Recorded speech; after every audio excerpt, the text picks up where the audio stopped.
And good evening, Star Wars fans. As always, I am Dan Tartaglione, and this is Holotheatre. Joining me tonight is the man, the MPC champ, the world champ, the unstoppable Joe Olson. How are you doing tonight, Joe?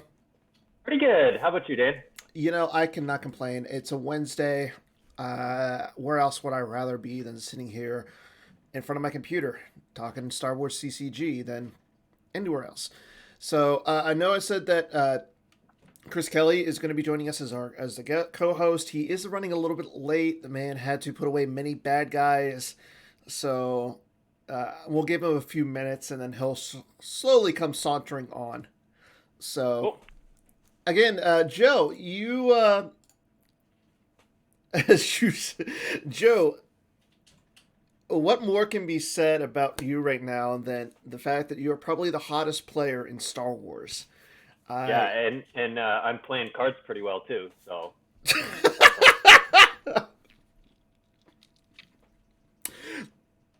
definitely. Okay, wow, I walked really into that one. So, yeah, you're playing rather well. You came off victory at Worlds, and then you backed that up with a top eight at the MPC, losing to the eventual winner, and then in the real MPC, the one that people actually care about. Sorry, Batmouse. You won that one. So, how does it feel to win back to back majors? Like, I want to say the last person to do that was Hayes Hunter, who's a teammate of yours. Yeah, Hayes did it last year in 2019, winning first the last indoor Grand Prix, the last major before coronavirus, and Mm-hmm. then won the online MPC a few months later. Um, Good. It's nice.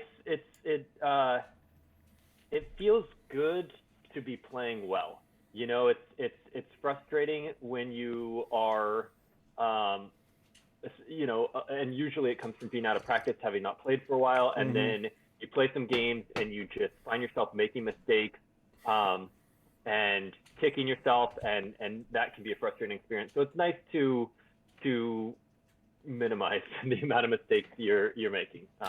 Yeah. That's really what I enjoy about the game is it's so complex. There's always deeper levels. There's always more to improve. Um, but um, when you're playing well, when things feel like they're clicking, it's really enjoyable. Yeah, and I would never. I don't know that feeling. So you just telling me a little bit about it actually makes me feel like I might have done Yeah, well in the back. I'm sure you've had moments of that though, right? Where you just play really well and it's just a satisfying feeling. Never? I'm sure you have, Dan. Yeah, maybe once You or twice. Yeah, or at Texas Mini Worlds last year when you advanced out of your pod and you know what I mean, where it just feels like, oh man, I played really well. It's that's it's just a satisfying feeling. It's whether you win or lose is so there's so many factors outside your control, right? True. There's the matchup that you can't control. There's the in-game luck. What do you draw in your opening hand? What destinies are you drawing? Like, there's just so many different um, in-game factors that are Mm-hmm. beyond your control that all you can really do is try and play well. And when you are, and you also have those in-game factors go, I mean, it's great. But even if you don't, as long as you're not self-sabotaging, nice. True. So let's go back and actually talk about your NPC run. So you got a buy in the first round, and then in the second round, you played Sam Tashima, Yes. who is one of that team of 9 million people that just it seems like they're growing. They're like a fungus to me in a little bit of a way. Like they're always growing as a They're team. just they're open and accommodating to new people. Not really. No, did your No. application get rejected, Dan? My application gets rejected to everything. Like even Team Oh, Pittsburgh rejects me, but that's I besides the oh point. So you faced Sam. So let's go into that match again. For day one, you went with There's Good in Him and Map. What made you first of all go with those two decks? Map I think is clearly the strongest dark side. It's just at the top of the power curve in multiple ways, and I think one main reason is it can uh, dedicate it can pull the finalizer, which is just a really strong chip. It can, pull PV with one of its commands, and then so it can place a few cards for space, then it can fit in blowout cards for space like lateral damage and overwhelmed, and they've shut down the main reactor, laser cannon battery, stuff like that. So you got a strong space package and just a few cards, and then a lot of good ground stuff, and so it's just very flexible, balanced deck. So I think Map is the best dark right now. And then for light, I was just digging for something that could beat Map. I liked There Is Good in Him. Their chances, especially with, I put in double Han Shui Falcon, some guys who had Destiny on it, and 2 spins, and didn't figure a lot of people would anticipate seeing space or seeing that strong of space in There Is Good in Him. And then the other thing besides Map is I think Scum is pretty strong in this meta between CCT and Court, and There Is Good in Him. Love seeing that. Love seeing Black Sun. I think Hunt Down is its worst matchup. And I kind of just had to roll the dice that there wouldn't be a lot of Hunt Down, or that I'd win by more with my Map than I could lose with There's Good in Him. So light side was just in such kind of not a great spot that I figured, hey, if that one matchup is bad, but I can beat Map and I can beat Scum and probably just generic random field things, it's good. So were you worried about Hunt Down on your bracket? Because again, looking at your potential opponents, you would have to, again, you face down either Sam or Paul McPherson, and then you would have had to either you have that sort of advantage. So did you see any of your opponents going with a Hunt Down, or were you just confident in your build? I don't think any of them would have really gone Hunt Down, because I think Watch Your Step is in my range, and that is what I ended up playing day 2, and that's what I was thinking, or that's what I played on day 2 of Worlds also, when we switched between the odd thing to the day 2. I played Step, and so Hunt Down would have been risky to play in my bracket. I was worried the next day on day 2 of the MPC, my round of 4 match was against Gogolin, and he's played Hunt Down a fair amount in the past, and so I didn't think I could go There's Good in Him again. Yeah, we'll talk about that in a few, but let's stick around like the day 1, really, the first of all. Sure. Yeah. So again, day 1, you faced off against Sam. Sam has that backing of just a team who has a lot of data and everything, and you have what, like Hayes and Eric, I want to say, and MHT, Kyle, and Phil are the main sort of active ones. We have some very inactive players like Salucci and Ross Litauer, but we hear from them every 2 years. They'll pop up and be like, "Hey, I want to play at an event. Let's talk decks." So love it whenever they participate, but they have busy life stuff going on. That's fair. So again, you say that Map is like the best deck right now. Is it just because of that solid space present? The ground package is a little. It's not as good as some of the other dark side decks right now. You've got Kylo and Phasma and stuff, but really the Hux, or not Hux, but Pride, General Pride, and the plus attrition is just really huge. Whether that's on the ground or in space, the Emperor adding 2 attrition with certain characters, and then Pride adding 5, up to 5, but a minimum of 3, 2 from the Emperor, 1 from himself, and then if there's up to 2 more other first order guys. So yeah, it can get beat up on the ground, but you can also just play it pretty safe and conservatively. Throw Chiranu on the finalizer, drain 3 in space, and stack a site, and not really worry about that.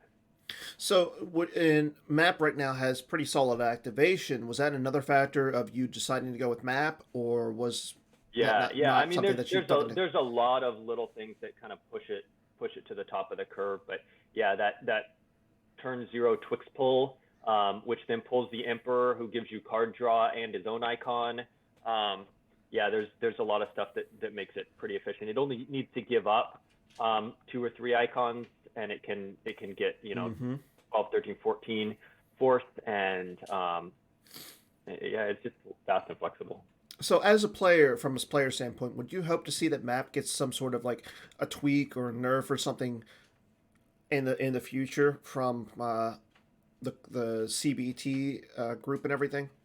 I'm kind of tired of all the like release something overpowered, roll it back, release something, roll it back. I think map is strong and at the top of the curve, but I don't know that it's broken. I don't know that it's a competitive balance issue beyond the fact that just dark in general is better than light, and I hope to see a lot more light options in V15.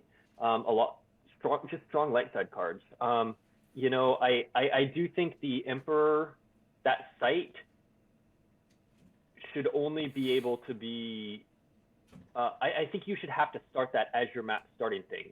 The effect that adds the attrition with Emperor shouldn't pull it. You should just change that line to do something else that's decent, but the attrition is pretty good.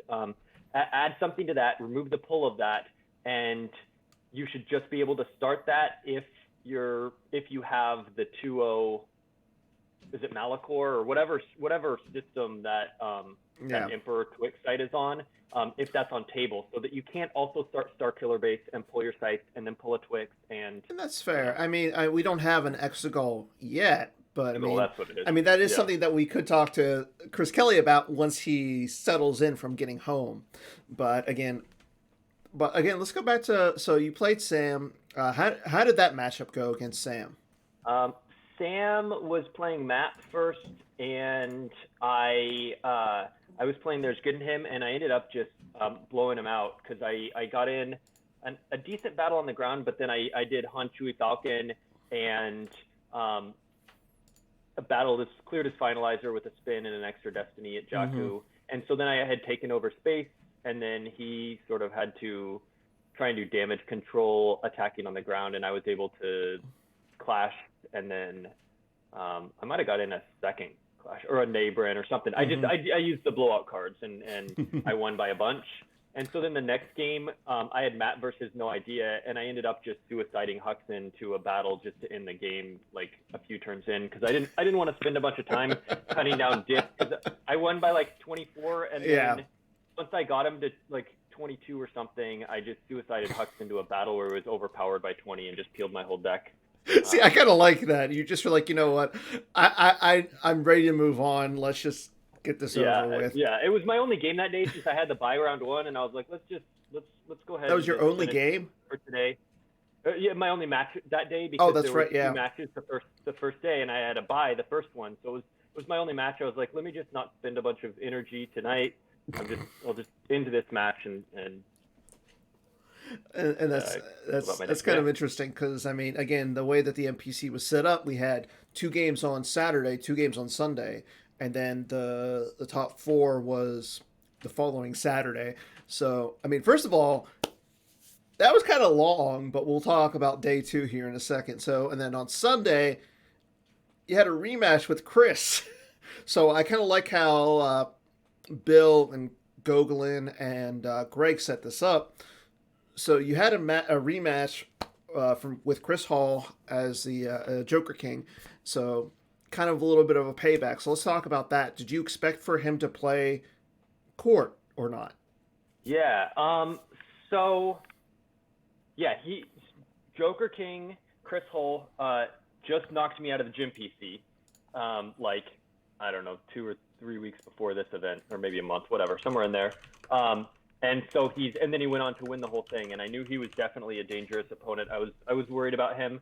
I didn't necessarily think he would be running Court, because he's made a comment before about not liking to run Court in match play, and I think that's because people can really put him on it. Yeah. But he did run Court against me in the Gem PC, even though it was match play. So I wouldn't have ruled it out completely, but with There's Good in Him, I felt totally fine against Court. So he did actually beat my There's Good in Him with Court in the February OCS by like 2 or 3 differential. It was a real tight game, but the version I was running was a lot better against Court. It had double Nabran and I think double Clash and just like a ton of stuff that's good against Court. So I wasn't worried if he did run Court. I was putting him on map. I was putting most people on map. It was actually a lot less map than I thought. Yeah. I feel like because Dark is just so much stronger than Light in general, people were trying to get creative. We're trying to say, okay, I don't want to just play the top expected deck. I don't want to just go map because everyone's expecting it. So let me play this other dark deck that also seems good. And so then you saw stuff like Charlie and Greg playing Rops. Yeah, Like, there was well, there was a bunch of Rops. There was Ages of the Black Sun being played. Saw a there was a lot few. of more Hunt Down than I thought Yeah, too. Hunt Down That's was always very popular in prominent. match play. People like Hunt Down in match play for some reason. I will say there was There's no only one pressure on. Hunt Down V. There was Yeah, like one or yeah, two that's Hunt not a Down V. great deck right So, now. uh, so were you a little surprised when Joker King flipped over? This deal's getting worse all the time. Yeah, he well, I knew he had this deal is getting worse all the time because in the lobby, like it shows what decks everyone's playing. So the day before, Yeah. I had noted down, okay, here's what my bracket is playing. So I knew he had There's Good in him, but I was Scouting. thinking it was gonna be well, just from the lobby like deck And titling. that's fair. That's fair. I'm Um, joking. but I was expecting it to be a entanglement style like Dylan has been running, with reacting walkers and stuff like that. And so, Yeah. but I knew I had the Falcon and spin and plenty of sixes I could 3PO down. So I'm thinking I can battle in space against Executor, and fight his walkers and do the normal like mains against entanglement style stuff. And then he played strategic reserves after I deployed some guys to force train. He played strategic reserves, so then I knew he had a bunch of non-unique troopers. And then he gave up a verify. He missed like pulling occupation or something like that, or a docking bay maybe. And I saw a bunch of trooper assaults and 4 Dark Jedi presence in his reserve deck. And so just sounds yeah, fun. I was quite worried at that point, and I lost that game by like 18. Yeah, and thankfully for you, in the first game, it maybe like was 12. your map I won. versus I his won by Watcher 18. Step. It was right. So I played map against his Watcher Step, and everything went wrong for him.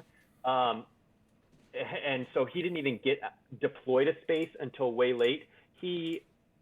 By that point, he chose to lose the Kessel system from hand when he plays 2 Kessel runs in the deck. So clearly, that's bad. Stuff's going wrong when you're having to lose Kessel from hand because that's the better option for you. So, yeah, a lot went wrong for him, and I won by like 18. And so then I was just playing to get down his diff against the Dark. Yeah, because I remember watching that game. I want to say Kendall or somebody else I know streamed your game. This game in particular, the Dark Deal versus your There's Good in Him, and it looked like it was a complete grind. Like, I know he had the system pretty much fortified, and you kept going with your Honshu and the Falcons with like Leia or. I was just trying to stay alive and get some damage through, because every time I drain, he just strategic reserves it, and I couldn't get damage through. So it took a while to grind down the diff to a comfortable point where I could draw up or lose. But yeah, that was definitely a tough game. He made a good meta call that it's good against. I heard Bill's throne room beat it, so I kind of want to see the replay of that, because I feel like it should be pretty good against mains. But Bill might have had an answer for strategic. I didn't have any answers for that. I wasn't expecting any ISB, so I wasn't playing any Leia of Alderaan. I didn't have There's Good and can't play Alter. True. Via the objective, so I didn't have an answer for strategic at all. But maybe Bill did. But yeah, it was. Yeah, I will say, I looked at Bill's throne room a little bit, and it looked very interesting. Like, it looked like a pretty solid throne room build, but we're not talking about Bill. We're talking about Joe Olsen. So, and then your last match, your top 8 match was against Pat Johnson. I know he actually won the Constellation last year, so 2 champions going up against themselves essentially. But I know you guys only played 1 game. Yeah, we played my There's Good in Him versus Black Sun, and that's again a game where I just had the blowout cards. I beat him up in space. His job as Space Cruiser met my Honshui Falcon, so I kicked him out of space. I used Nabrin, and he didn't grab it. I don't know if he had grabbed something else or or what. But so, and then I just 3PO'd back into it and Naberned again, Mm-hmm. and I clashed, and I just got in a whole bunch of beatdowns, and so I won by like 24. And then he had sort of a family emergency come up, and so we were going to play the other game a few hours later that night, and he decided after I ended up winning by that much that he wasn't going to beat Map by 24 with his Diplo. Yeah. He just has to deploy too many cards, and so he conceded the match after that. Okay. Really quick, it looks like Chris is ready to join us. So I'm going to actually add him to the call really quick. Actually, hold on. Let me. Well, Chris is trying to get us into a call, but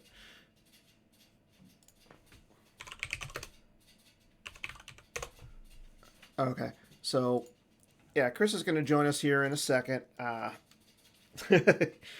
Yeah, spoiler alert. You saw one of the questions for Swing and a Miss right there a second ago. But, yeah, here is Chris. So, you made the top four out of you won your bracket, and then you got the pleasure of playing against a Hall of Famer in Yeah. Mr. Chris Goglin. So again, this was a week later, and even more interesting, you were in Cabo. So Yes. tell us a little bit how it felt to play on a vacation. Like, were It you sucked. thinking about? It was awful because I made myself stay in the hotel room instead of going down next to the pool, but I didn't want to be distracted, and so I had to spend like 6 hours that day in the hotel room, which was a nice hotel room. But it was a sacrifice. A sacrifice. But I had booked the trip, and wasn't figuring I was going to make the top four, and then when I did, I was like, all right, well, I'll need to bring a laptop, I guess. So, why did you figure you weren't going to make the top four? Star Wars is hard. And I don't ever take for granted making the cut at events. It's Really? tough. So, you did well last year. Like, you won Worlds, you made the OCS. You did well at the Texas Mini Worlds event, and yet you still were figuring that you weren't going to make the top four. Yeah, I mean, all it takes is one upset along the way. Someone out teching you, someone selling out to beat what they put you on and being right. Bad luck. Like there a lot has to go right to win. And I understand that. Chris, are you there? I think so. Can you hear me? Yeah. We can hear you. I can't see your smiling face. That are good. My computer's being super slow. There we go. Oh, I'm sorry to the people at home that can see me now. Yeah, I was going to say they see that in Star Wars, as we established earlier. Well, I mean, it would. I will say this: if you took off the Yankee hat, it would be a huge improvement. Are you allowed to wear that outside New York? Yeah, I feel like I get looks, but that's okay. But just for you, Dan, I didn't even change after work. I just threw a sweatshirt on. So nice. It's for you. Weapon. So I'm sorry. I apologize. I'm late, and sorry to interrupt, but I was listening, and I was hearing Joe's recount of him winning the MPC. So let's keep it up. Yeah. So we'll talk about again. You play. So we were saying about you staying in a hotel. Yes. For 6 hours to play. So, again, you played Chris Goglin. How did you prepare for Chris and either Jared or Werfs with the top four? I'm gonna give Goglin some bulletin board material right here because I think Goglin is an excellent player, and maybe I'm wrong on this, but I think I'm in his head a little bit. There are just some players who are harder to play than others, and I think just going back to when I beat him with Asteroid Sanctuary, he has a mind block against me. Ooh. And so I was definitely worried about playing him because he's a strong player, but I do think I have a mental edge over him. And maybe I'm wrong, maybe that's more perceived on my side, but So, That's I will say this in Chris's defense. Apparently, he is a good luck charm when he makes a top four. Because the last time he top foured in the MPC, his opponent went on to win. I think we have that opponent right here, actually. Yeah, we do. that's true. So, uh, again, let's talk about Chris. So, what kind of decks were you thinking that he was going to be playing? I was worried about Hunt Down, so I didn't want to play There's Good in him again. I so I ended up settling on Watch Your Step because it's just a very balanced deck. It's kind of it's not great against anything, but it's not awful against anything, and it can usually it doesn't usually get blown out by a lot, and so so I figured it was about as good as I was going to get for light. And then for dark, I really didn't like Goglin's the matchup against Goglin's Throne Room. I think, and you mentioned earlier, Bills look pretty good. I'm assuming they're similar because they're on the same team. I never looked at Bills, but Goglin's Throne Room I think has a good matchup against Map. Besides like a See Around Kid, Leia's Gun is awful for Map when they can just like shoot Phasma. Yeah. Tantive 4 going to Starkiller Base is so annoying because you have to dig for answers for that. You got to find your laser cannon battery, and they shut down the main reactor and move in front and do all this stuff. And so that's super annoying. I think that their Throne Room build was really good against Map. I didn't like that matchup, so I wanted to switch off of Map. So I went with ISB because it's solid and it's boring, but it can just sit at these docking bays and drain for 2 at each one, sit at a system and drain for 2, and just reduce their damage and just grind away. And I figured just picking a solid grindy deck for both sides and try and play well. So how did you feel going in after ISB took a relatively big hit, losing the Mustafar pool for Mustafar and then the site, the Vader's Castle site? This version I was playing actually, we've had it since just before Worlds, and it was already playing established for Fondor because it uses the docking bays and Indoor and the Blockade Flagship docking bay, and it already wanted the +1 activation from that and the free system pull, so it didn't get hit by the Mustafar one. It did get hit by a couple other things, the Stalker follow not being there. Yeah. And there was one or two other little things, but yeah, we found, I didn't play it at Worlds because we found it just lost to Legend, and they just take over a docking bay and drain +1 with their flip, but Legend is out of the meta, so it seemed like a good call. Yeah, and that's you know what, I'm not complaining that Legend's out of the meta. I got tired of it. So you faced Gogolin. Game 1, it was your ISB versus his Throne Room. Let's talk about a little bit about that one. So again, you said this is kind of like a grindy match where it's just back and forth, going after sites and everything. I believe you won that match.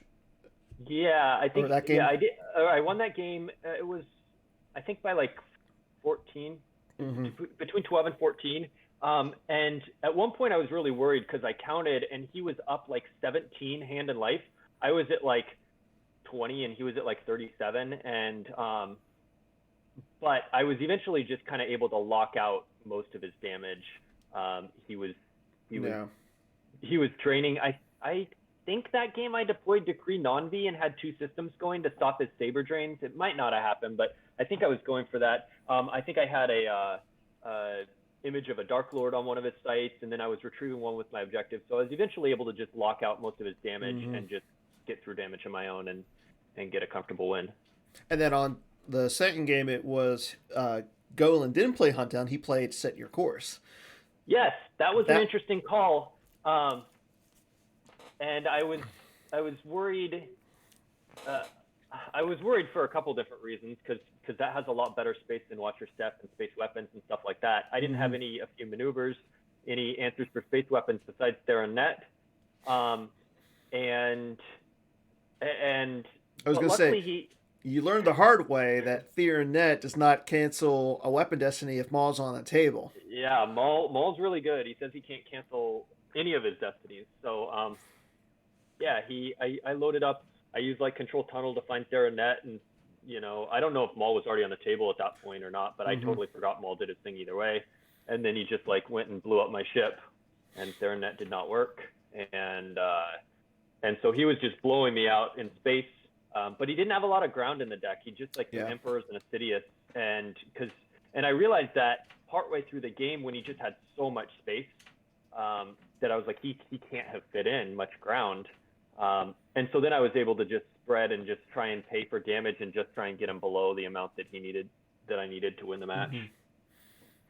And then again, when the finals, you faced down Jared Napolitano. Again, you went first picking ISB, and Jared flipped over Prophet. So let's talk a little bit about that. So your ISB, it started out from the looks of it rather well. Like you were able to get your guys out and get some early damage, but then Jared just... Yeah, I thought I was doing well. But then I never found either decree, so he was getting a lot of damage through. He was doing 2 to 3 with the Prophet objective. He had lightsaber and hand strains, and then he just started kicking me off the docking bays, taking over all of them, so I wasn't getting much damage through. And he ended up winning by mid 10s, 15, something like that. Yeah, I think it was like 12, 13-ish, right around there. And then game 2, Jared, again, pulling out a good meta call with the Endor Ops deck. And you played... Yeah, that's interesting, because his... you figured Watch Your Step is the deck you want to see with Endor Ops. Like, that's why you're playing Endor Ops is Flip, is so you can limit them to 1 Destiny, grab their spin, and shoot down their ships. And, like, that's your ideal matchup. But he lost... I think he lost to Warp's Watch Your Step with it, but he won the other side by enough to advance. I'm not 100% sure on that because I was... Chris, do you have any... remember playing Gogolin, but... I don't remember. I watched Joe's game, but I didn't watch Jared's game. I think that's what happened is that or maybe he just got down enough in life force that Jared was able to draw up, or Chris conceded he wasn't going to win by enough with Step or whatever. But I feel like Endor Ops just clearly isn't that good if you get your ideal match twice and you lose it twice.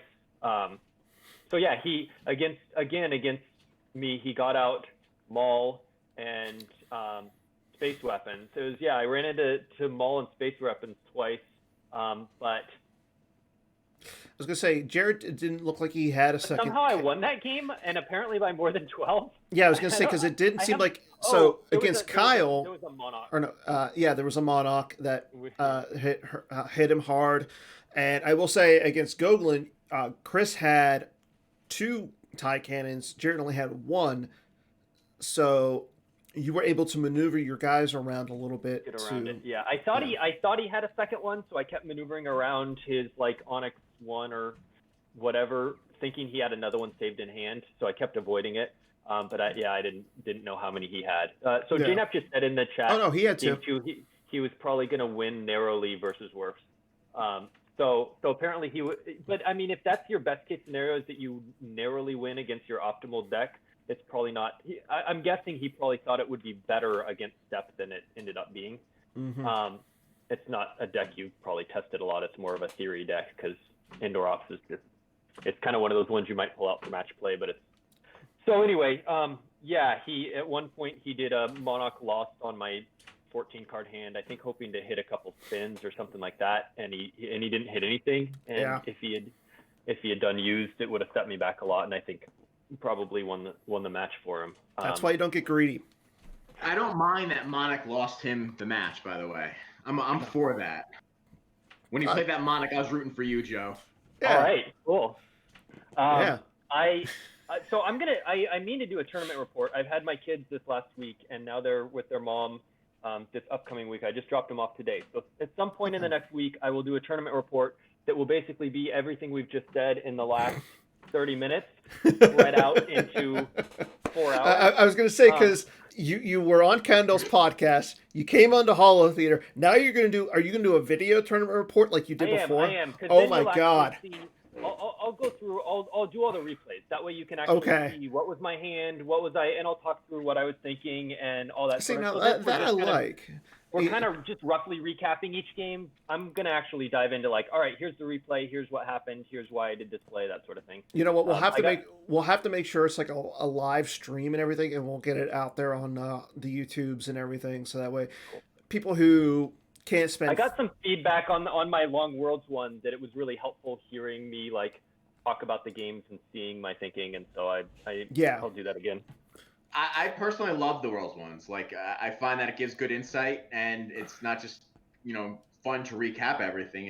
It's insightful. I like them. I'm all for the video reports with the game. Same. I like picking the brain out of people who are better at the game than me. So it's gonna. I think it's a good way to get people into the mindset of a world champ. So maybe Chris will learn a thing or two too. I can definitely learn a lot, yeah. And I always more to learn. I will probably learn myself just like watching the replays and going, oh shoot, I didn't even, there's always more to learn. Yeah.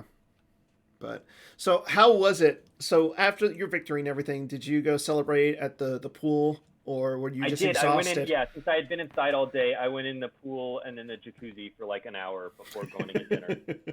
See now that makes, so how does it feel to be the first major champion to win an event in Mexico? It's always fun playing Star Wars cards, so it was good. It was great. I had a good trip and I had a good tournament. I'm really appreciative for Gogolin and Bill Kafer and the tournament committee for putting on stuff like this. Yeah. Okay, so again, that was Joe Olson after his MPC victory a couple weeks ago.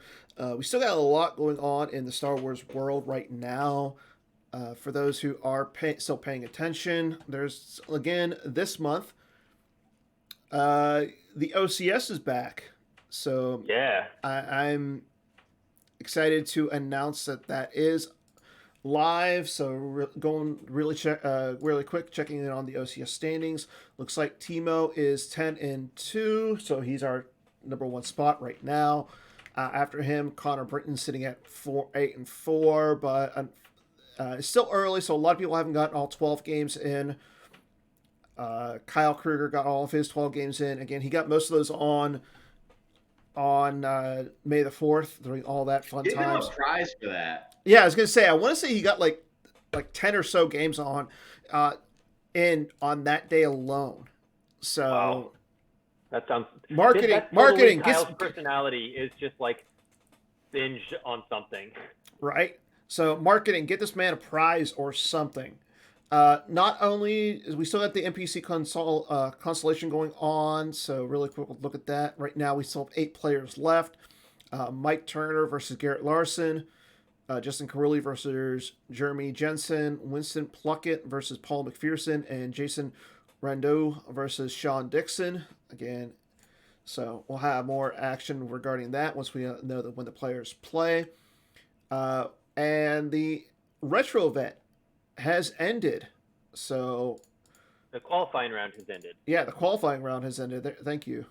So the top 8 of that deck list are due this Wednesday night, and there will be a week, so sometime between, or this, I think I said Wednesday because today's Wednesday. This Friday night deck lists are due, and then starting Saturday through the following weekend will be the first round of the top 8. So I think they've requested that people post when their times are, and there will be some streaming. Yeah, we're gonna get these streamed. COTV. I'm not sure who that is. We had what, 4 people go 10-0. COTV, All Stars, Steve Buss, and I want to say Tarkin 84 all went 8 or 10-0. Unfortunately, I can't click on the details. Yeah. And hey, look at this. Some guy by the name of A Rebel Spy also is in the top 4. So, Joe, how are you feeling about the retro event? Much less confident than I am in Open. I think I said in Slack the other day that Bastion, Desai, and Hayes are all as good or better than me just in general in open, and then you in this format just clearly better than me. I think Hayes, Bastion, and Desai are all amazing and have more experience than I do. And I know Hayes. I don't know about Bastion, but I know Hayes and Desai were both testing a lot for the event, and I did not test at all.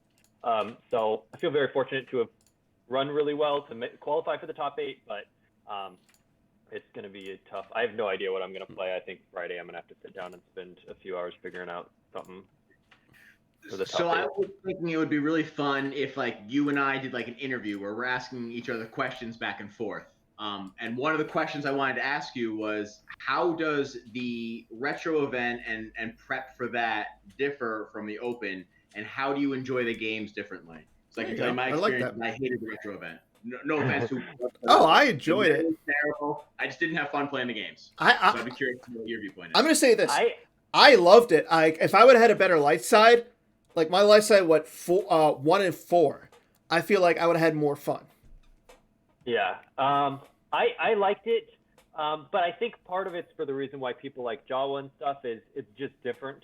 It mixes up. You get kind of sick of seeing the same top decks, and so and while you might have the same top decks in Premier to Death Star 2 of like Brigham and Rops and Minute We've Learned and whatever, you haven't necessarily. I haven't played the format for 20 years, so even if they're the same top decks, I haven't seen those for a long time. Whereas you play 2 months in a row of the OCS and you see the top decks in the open meta, and then you go, okay, cool, like I want something fresh. And so for me it was fun because it was just a different format. I think playing the games, I see how some people get frustrated with, like, especially some of the stuff that's shielded and there's no shields to deal with them. I always think it's kind of a fun puzzle figuring out, like, okay, I know they have, inserts. How am I going to play around that with how much I activate? Or how am I going to design my deck knowing that that's in the format? So I think it's interesting. I have fun figuring out it as like a puzzle. Like, how do I play around their cheese? Like Order to Engage. I think that's an interesting card because it's like, do I lose 3 or do I initiate this suboptimal battle that might lose me the game? Obviously, I'm not going to initiate a battle into, I'm 20 overpowered, but might eventually lose me the game because of board control. Like, which is worse? It presents lots of skill decisions. What didn't you like about it, Chris? Just the things like that weren't shielded. Counter assault. Like, so Jared and I tested a little bit. And the first 3 games were the most fun I've had playing Star Wars in forever. Because I got hit with a counter assault for like 15, and it was funny. But it's not funny the second time it happens. It just, in Order to Engage is another great example. I would be face down. I think I played ISB. I'd be face down. I'd have a ton of guys up against Ben Kenobi and Jedi Luke in Order to Engage. And, like, you think Jedi Luke's good now in that format? You can't get him off the table unless you have like a lightsaber with Lord Vader. That's why you play Bring Him Before Me. Right. I should have played Bring Him Before Me, but like Jedi Luke in that format, that guy doesn't die. No. So it just things like that. It didn't seem like I was able to interact because I obviously gravitate towards the bigger characters, and in that format it's I think it might have been either you or Desai mentioned, like, once you see Mara in play, like, it's Mara and Vader, and those are the only guys you really have to worry about that format. So it's just a different style. And that's fair. But yeah, again, we'll have more information on the top 8 once the players announce when they're playing. I believe that event starts this Saturday, so players should have everything in by Saturday. Speaking of events, we still have a few events coming on this year. Again, starting in June, the Jawa Brawl will be back, so look out for an announcement from Kendall regarding all of that. We are still that's on the forums. He did make an announcement, so okay. You can go on the forums for details. Of there's going to be I think it's just like a weekend, but maybe it's a week event to sort of see, hey, is anything broken in the meta that we've announced for the Jawa? And if you can find something that just seems like, oh my gosh, we really need to ban this thing or whatever, maybe we should ban Monarch. Um, and then they'll sort of finalize the list, and then they have a couple different events going on over the summer with that Awesome. format. So that's all on the forums. And we're still waiting on the PC to make a full announcement regarding nationals. Once we have information regarding that, we will announce it. But everything is still a little up in the air, so just be patient with us. But the news on that at least is that while it's still they're working on it, they are at least working on it. Magic, yes. The tournament committee said they were going to kind of take their guide from if Wizards of the Coast started in-person stuff with Magic, and they have. And so just as of a few days ago, so then Jerry posted today in Slack that he's now been given the go-ahead to start planning nationals, and he didn't have that go-ahead before a few days ago. So now it's not finalized, but it is in the works. Awesome. Okay, so that's what we got going on in the Star Wars CCG universe.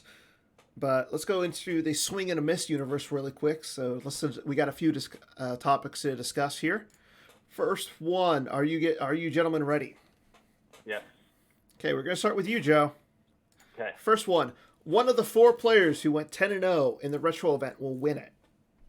So really quick, again, those players, I have the list up and available, so let me bring that up.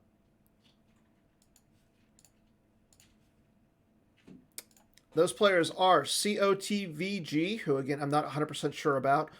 All Stars, it's someone named Andrew Bethel. Okay. Justin Desai, Tarkin 84, again a player I'm not familiar with. Miguel, he top 8'd at Worlds. He came out of nowhere, started playing in July. Okay. He's that guy. He started playing in like and then he top 8'd Worlds out of nowhere. Well, now he has is that Fernando? Oh, yeah. Sorry. That was Fernando. Miguel is his friend. Tarkin 84, they tested together. That's why I mixed that up. Miguel, so you're right. Fernando top 8'd Worlds. Miguel did not. Miguel played back in the day, I believe. Yeah. But he's been testing a lot with Fernando. They're friends. I think they're both Spanish players. And then Steve Buss. Cohen. Okay. Hayes. Okay, so one of those 4 players will win the event.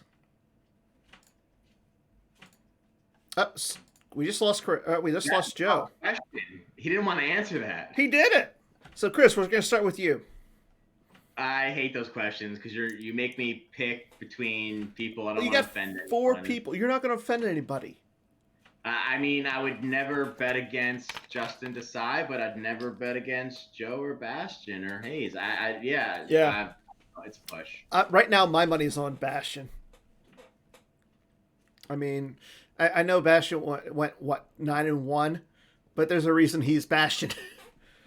Joe, what do you got? My Discord always cuts out after like 40 minutes. Yeah. I don't know why.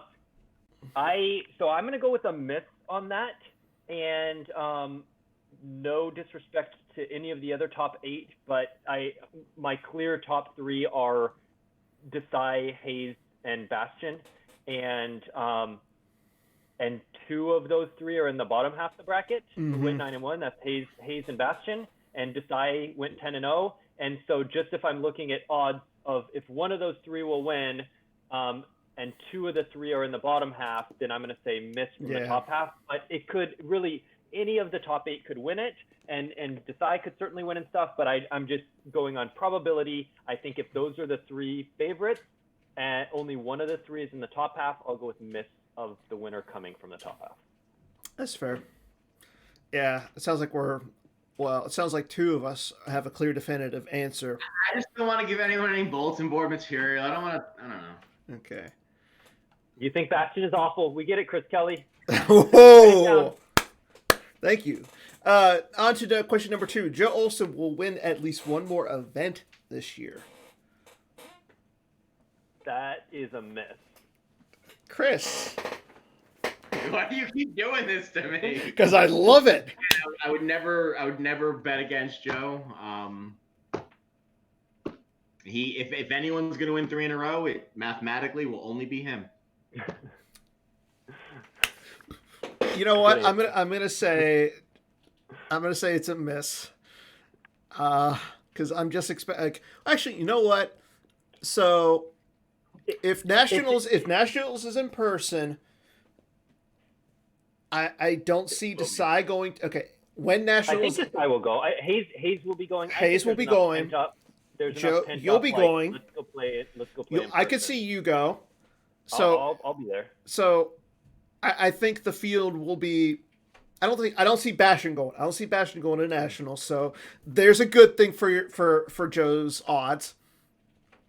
So I think it's a miss simply because like I said before, it's really hard to win an event. Even when you're playing well, there's a lot of factors outside your control. Your deck matchup, your in-game luck, their in-game luck, so just to have it all go right is really difficult. Mm-hmm. And I mean, if you look at, I won back-to-back majors in 2015 with the San Diego Grand Prix and the MPC. And then I got third at Worlds that year. So I was playing really well, and I took 2016 off. But then I didn't win another one until this past Worlds. I didn't win another major. So in 2017, 18, and 19, I didn't win one. You got close. My closest was a second at the John Anderson Memorial. I got second to Greg Shaw. But that was my only finals in that time too. So it's really hard to win one. I had 3 years in a row where I didn't win one. So yeah, I've just won 2 in a row, but that's I think it's much less likely that I win one because it's hard to do. We'll see. Okay, on to question number 3. This one, I don't think. Who are we calling out by name this time? At 10-2. At 10-2, Dylan. Chris and I both have opinions on him. Let's go. No, at 10-2, Dylan is on his way to making a top 16. Dylan this time. I think this is a hit. OCS? This month OCS, Dylan's going to make it. At 10-2, he'll qualify. I'll start this one. I think it's going to be a hit, and the reason is not a lot of people have played so far this month. Today is the 12th, so there is some time left. But why aren't people playing in the OCS for some reason? Like, Joe, have you played in the OCS yet? I did. I'm 3-2. I lost a couple games. Yeah, but you beat me twice. Right. So really, I'm 1-2 with 2 buys.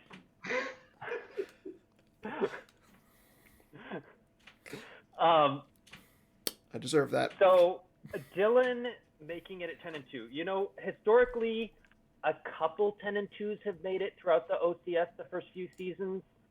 Usually later in the year. But mostly you have to go 11-1 to make it. I think your point of, you know, we're a third of the way through the month and not that many people have played, so he might be able to sneak through is a good one. Gogolin asked about the at-large. I don't think Dylan is. I'm not. He's got a chance at an at-large, but I'm not addressing it yet. I don't think he's within striking distance of the cumulative at-large. He is. You know, obviously he could get an at-large if 2 people who have already qualified pass him, but he's way down on the total at-large. So in fact he's 34-30. Oh, this is last year. He's gotten a lot better since last year. Yeah. I'm looking at the spreadsheet. He was 34-38 last year. He was 16-8. So he was 3 games back in the at-large, probably unlikely to gain 3 games finishing 10-2, but possible. And Ryan Searson points out in the chat that the only immediate threat he has is Gavin at 7-0. Yeah. So he's going to make some runs, but so we'll see. I think what might knock him out is other people who finish 10-2 with a better strength. What's his strength of schedule? Stand by. Let me look. 45%. So that's solid. Yeah, that's a pretty good. That's a pretty good. You go 10-2. That's about as good as you can expect because you've given people a lot of losses. So, yeah, that's a tough one. I could go either way on that. Chris, I know you hate it. Just yes or no. Sweet. I wish him well. My only Dylan story is the MPC. Honestly, it's true. I forgot it was that weekend. I had no decks, and then I read he was running his mouth against me, and he did. what happened in that game, I don't regret it all. I I haven't heard this story. What happened? to beat him. Well, And I did. Chris, two things. One, this is Sounds a like family story I show. haven't heard. This is a family show, and two, we are being pressed for time. My producers. That's fine. So I wish him well, but don't run your mouth before the games are played. That's fair. Okay, we got one last question for tonight. With 2 players in the top 8 for the MPC consolation, someone from Pittsburgh will win it. Pittsburgh, the team Is one of the 2 players Reed Smith? No. Justin Carulli or Sean Dixon? Who else is? See, yeah, that's hard to say. There's who else is in the top 8 Mike, of that? so right now, Mike Turner's good. Yeah, Mike Turner. I think he'll beat Garrett Larson in their match. Okay. Jeremy Jensen, Winston Plunkett, Paul McPherson, and Justin Rendo. I don't know some of those people. Yeah. I'd probably recognize their gyp names. And then Sean and Justin. I think Justin and Mike Turner would probably be my top 2 in that list. And the thing is, like, they would play each other if both win this next round. Mm. Oh, Gogolin says Apollyon and Rambos. Okay, I know both of those. Hey, which one's which? I didn't know Apollo's first name. Apollyon is Jason. Okay. Jason Rendo. And Apollo? Rambo's is Jeremy Jensen, who is playing Justin right now, or this current round. And Winston is. Do we know his gym name? Winston P. I'm really bad with names and gym names. Like, obviously, I've played against Joker King online for years, and then when the bracket came out, I was like, "Who's Chris Hull?" And then people were like, "Oh, that's Joker King." I was like, "Oh, crap." That's so just to point this out, Pittsburgh has won the consolation a lot. Like they've had a lot. What? Nothing. They've had a lot of players in the consolation event. Yeah, I know. Apollo's been playing really well. Mike Turner is a strong player. Justin Carulli beat me. In fact, at the last in-person MPC, there was a side event on Sunday, and I got second, losing to Justin in the finals. Yeah, I remember that. And he's a great player.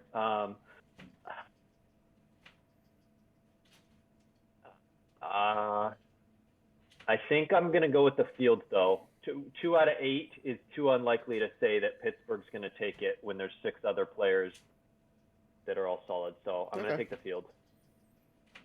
I got to go with my boys. Chris Kelly abstains. Chris Kelly always abstains. He's no fun. He loves every one of them. Apparently.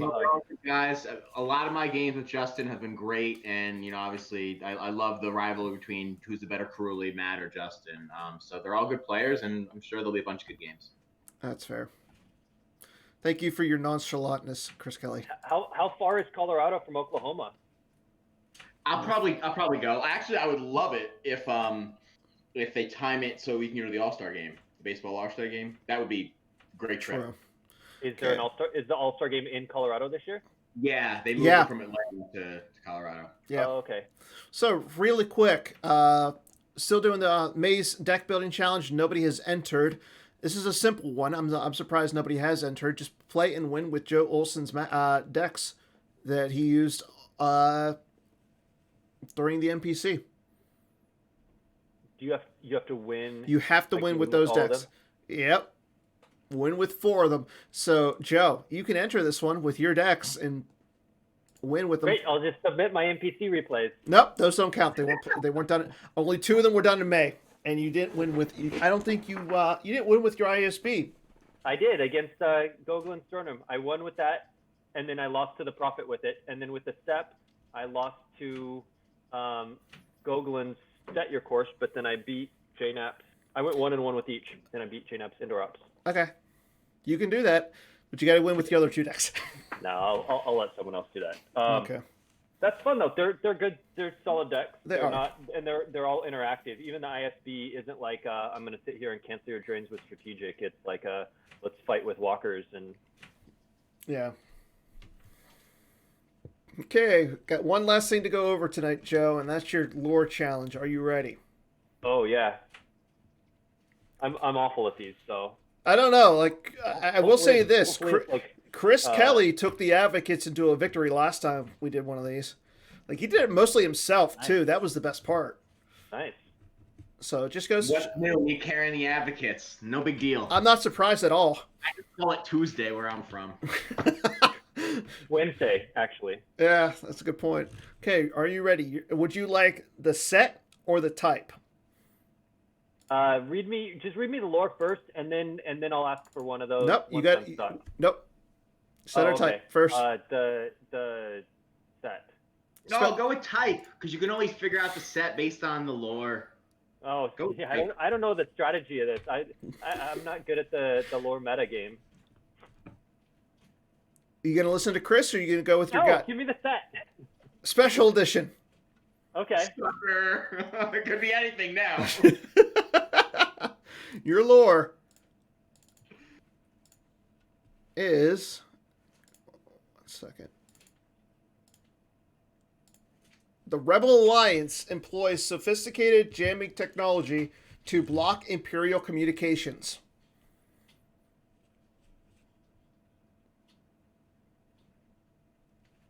Yes, they do.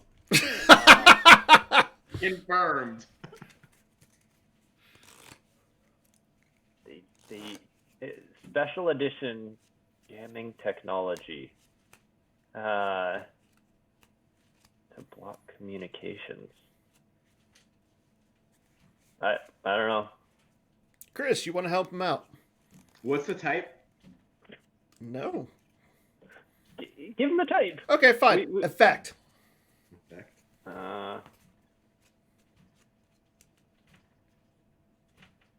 Would you like? I'll give you one other clue. Sure. But I mean, we clearly don't know it. No. Oh, let me minimize the chat. I have the chat open. I don't. Oh no, you can have the chat open. You can have the. You can have. Oh, the you're allowed to see what other people guess. Oh. No, nobody's guessed yet. Oh, okay. But you're allowed to see the stream. Yeah, give us another hint. Okay. It's a good legacy V card. Oh, propaganda? No, that wouldn't be it. Good legacy V card.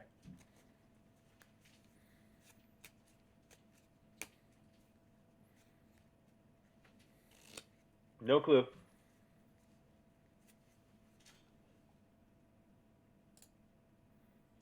The card was Scrambled Transmission.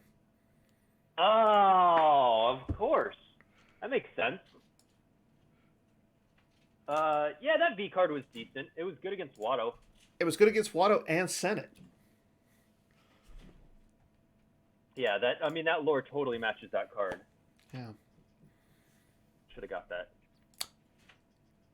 Yeah. Shoulda, coulda, woulda. Good at cards, but not good at knowing what they do, or not knowing what the lore. No. I'm actually more just. That's the least significant portion of the card. I'm going to say this. I'm more disappointed in Chris. I don't know that I ever would have gotten it because Scrambled Transmission, like the Rebels aren't scrambling Vader's transmission there. That's deceptive. Blame Decipher. Yeah, that is interesting. It's scrambled because he's like in an asteroid field, right? And yeah. So then to say Rebels employ technology is sort of weird. Hey, don't blame me. Blame Decipher. Is that true? Gogolin said if it's not a character, the lore is irrelevant. Are there any? No, because aren't there like a card that says anything with Death Squadron lore? Yeah. Oh, yeah. That's a good point. Plotting to kill Jabba in lore. Or Jabba. Yeah. Or anything with Rebel in lore as an ISB agent. Yeah, there you go. Oh, That's yeah, a lot of things. Holograms. Ray Chevy Van says. Yeah, man. You would think a Hall of Famer would know better. Take away his Hall of Fame plaque. Easy. I like Chris. Chris, good people. I'm not saying he's good. He's not good people. I'm just saying he should know better. I couldn't think of anything. That's why I fact checked it. He said if it's not a character, I was like, is that true? That's fair. He says I stand by my statement. Oh. Okay. This Okay. is where we need a little flame emoji. Says the lore's irrelevant. Apparently. I respect that. Old stance. But so that's all we have for this week. Again, I want to thank Joe Olson for coming on and to congratulate him for winning the MPC. Chris, thank you for coming on as the guest host, even though you showed up 20 minutes late. I apologize. I also just wanted to do a quick plug. We are calling for volunteers. Everyone's seen me being pretty aggressive. We have a bunch of great applications, but we could always use more. We've done a lot of awesome things so far with events, adjusting in the pandemic, and all the prizes. So if you can help out, imagine what we could do with more people. So I don't know. Those applications, but do you guys really look at the applications? If you don't PM them to me, yes. The worst way to communicate with me is to PM on the forums. But if you don't do that, what's the best way? Marco Polo. If you email volunteers at Star Wars CCG, what I didn't hear what he said. What? Marco Polo. Marco Polo was the best way to communicate. That's only when I talk tech. That's where I talk tech. Email volunteers at starwarsccg.org, and then volunteers with an S, plural. Volunteers, yep. Okay. It gets filtered out to all the proper departments. Question for you, Chris. More hands. Is there on the forums or something a list and or descriptions of things people could volunteer for if they hear your call, like, hey, we need volunteers, and they're like, well, I don't know what I could do. Is there a list of like, here's Jared Napolitano made a post about basically everything we're looking for, but the moral of the story is if you want to help out, let us know what you can do. We'll find a good spot for you. What if you could do everything? If you can do everything, then you become design advocate and wear a Yankees hat. There you go. No, we have somebody who sucks at that. I can hear you. We haven't stopped the show yet. I know. No, I meant the fact that you suck at wearing a Yankees hat. Good night, everybody. Have a good night, everyone.